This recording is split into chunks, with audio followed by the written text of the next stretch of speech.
Solapur news 24 मध्ये आपलं स्वागत आहे। आजच्या प्रमुख बातम्यांवर एक नजर टाकूया।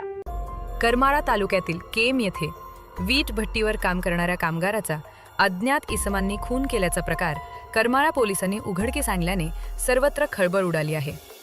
मल्हारी पोपट कांबळे, वय 38 वर्ष, राहणार केम, तालुका करमाळा, जिल्हा सोलापूर असे मृत झालेल्या कामगाराचे नाव आहे। सहाय्यक पोलीस निरीक्षक पोपट बबन टिळेकर यांनी करमाळा पोलिसात अज्ञात खुनी इसमाच्या विरोधात फिर्याद दिली आहे। 12 एप्रिल रोजी रात्री 12:30 वाजण्यापूर्वी मौजे केम येथे दत्तात्रय देवकर यांचे शेती गट नंबर 527 मध्ये एक मृतदेह आढळून आला होता। यातील घटनास्थळ व मयताची परिस्थिती पाहून 17 एप्रिल रोजी मयत इसम मल्हारी पोपट कांबळे यास कोणीतरी अज्ञात इसमाने अज्ञात कारणावरून गळा दाबून अथवा गळा आवळून खून केला असल्याचे करमाळा पोलिसांनी निष्पन्न केले आहे। त्यापूर्वी याबाबत अकस्मात मृत्यूची नोंद करण्यात आली होती।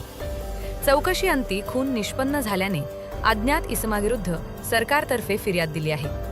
त्या अनुषंगाने अज्ञात इसमाच्या विरोधात गुन्हा दाखल करून पुढील तपास पोलीस निरीक्षक रणजित माने हे करत आहेत।